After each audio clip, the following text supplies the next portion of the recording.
Prime Minister, and in the UT of Jammu and Kashmir, it is being launched. Today, as we all know, is a historic day. Last year, the entire world, they lost their loved and dear ones. It was a big challenge, heard of before. And how we managed patients COVID pandemic, we did not have a single lab where RT notified. 22,000 isolation beds were set up, 150 ICU beds were created, 942 and 500 oxygen concentrators, 5,000 nebulizers.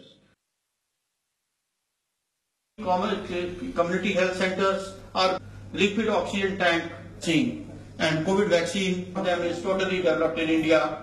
Our cold chain equipment is available at all the places. Largest vaccination train. Thank you. विभिन्न राजनीतिक एवं सामाजिक संगठनों के सम्मानित प्रतिनिधिगण, जम्मू कश्मीर प्रशासन के सभी अधिकारी, इस मेडिकल कॉलेज के प्राध्यापकगण, देवियों, सज्जनों तथा मित्रों, सबसे पहले मैं यहां उपस्थित सभी कोरोना वॉरियर्स, जम्मू कश्मीर के हर शहर, हर पंचायत में इस भयंकर महामारी के समय जनता की सेवा में जुटे सभी डॉक्टर्स, स्वास्थ्यकर्मी, सफाई कर्मचारी, आंगनबाड़ी वर्कर्स, प्रशासन के हमारे सभी सहयोगी, फ्रंटलाइन वर्कर्स तथा समाज के उन तमाम लोगों का जिन्होंने इस पूरे संकट काल में कड़ी मेहनत की है, इन सबको मैं नमन करता हूं। पिछले 10-11 महीनों से जिस तरह से आप सबने जन स्वास्थ्य के लिए काम किया है, मैं समझता हूं वह किसी तपस्या से कम नहीं है। एक बड़ा लंबा दौर था जब दूर दूर तक उम्मीद की किरण नहीं दिखाई पड़ती थी, तब भी अपने स्वास्थ्य, अपनी और अपने परिवार की चिंता किए बगैर निस्वार्थ भाव से आप सबने जो काम किया है, उसकी सराहना के लिए मुझे लगता है शब्द छोटे पड़ जाएंगे। शुरुआती दिनों की चर्चा मेरे पूर्व के वक्ताओं ने की है, मैं उस तकनीकी विवरण में जाने की जरूरत नहीं समझता, लेकिन आप सबके जज्बे, त्याग और सेवा भावना से ही जम्मू कश्मीर के लोग इस संकट से बाहर निकल सके हैं। इसलिए मैं आप सबको फिर से एक बार हृदय से साधुवाद देता हूं। अब जब भी इतिहास लिखा जाएगा इस देश का, मुझे लगता है कि प्री पैंडेमिक और पोस्ट पैंडेमिक, ये दोनों बातें जरूर आने वाले दिनों में लिखी जाएंगी और ये भी कहा जाएगा कि मानवता की सर्वोच्च सेवा के लिए कोरोना वॉरियर्स ने, फ्रंटलाइन वर्कर्स ने और समाज के विभिन्न वर्गों ने जो काम किया वह निश्चित रूप से सराहनीय नहीं है, बल्कि स्वर्णाक्षरों में लिखा जाएगा। आज का दिन निर्णायक है, इस लड़ाई का निर्णायक दिन मैं कहूं, और दुनिया के सबसे बड़े टीकाकरण अभियान का प्रारंभ देश के सम्माननीय प्रधानमंत्री आदरणीय नरेंद्र मोदी जी द्वारा आज प्रारंभ होने जा रहा है।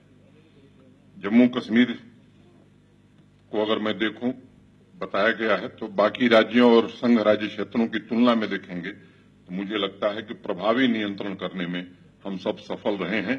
इसमें आप सबका सहयोग निश्चित रूप से सराहनीय रहा है। आज फ्रंटलाइन वर्कर्स और स्वास्थ्य कर्मियों के लिए वैक्सीन का इंतजार खत्म हो गया है। टुल्लू साहब ने बहुत विस्तार से बताया है, मैं उस विवरण में नहीं जाना चाहता।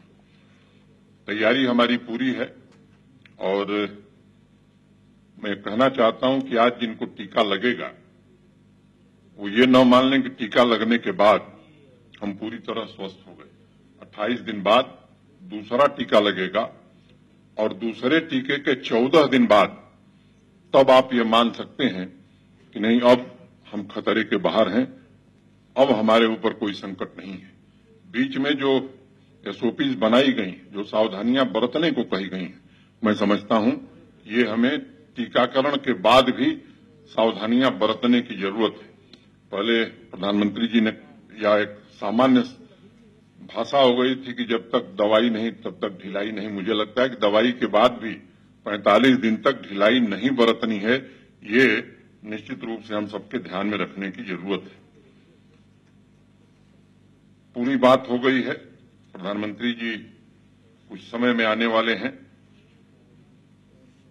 26 मीटिंगें अभी तक भारत सरकार के स्वास्थ्य मंत्रालय ने विभिन्न राज्यों और संघ राज्य क्षेत्रों के हेल्थ से जुड़े हुए अधिकारियों के साथ की है। तो मुझे लगता है कि शायद कोई ऐसा महीना रहा होगा पिछले 11 महीने में जब देश के सम्माननीय प्रधानमंत्री स्वयं एक बार या दो बार इस तरह की पहल उन्होंने नहीं की है। मुझे लगता है कि आज हम सबके लिए गर्व का विषय है, देश के वैज्ञानिकों और जिन लोगों ने ये वैक्सीन निकाली है। मुझे लगता है कि पूरा देश आज उन्हें नमन कर रहा है।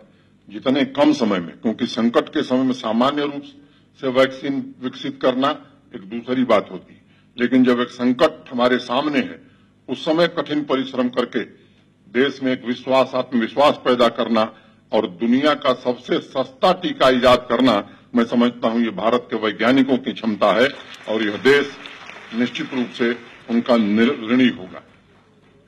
जब भी कोई अभियान शुरू होता है, आप जानते हैं अनेक प्रकार के लोग हैं, आने वाले दिनों में भी अनेक बाधाएं आएंगी।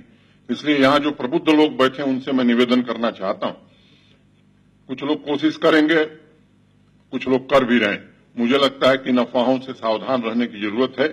जो भी रेगुलेटरी टेस्ट हो सकते हैं, दुनिया के कड़े मानदंडों के आधार पर यह टीका विकसित हुआ है और मैं बहुत जिम्मेदारी से बात कहना चाहता हूं, यह टीका दुनिया के किसी टीके से ज्यादा प्रभावी है, ज्यादा सस्ता है और इसलिए हमें किसी अफवाह में आने की जरूरत नहीं। समाज के प्रबुद्ध लोगों से मैं निवेदन करना चाहता हूं कि समाज में एक जन जागरण का अभियान निश्चित रूप से इसको लेकर के भी आगे हमें चलाना होगा। मुझे याद है जब मैं आया था यहां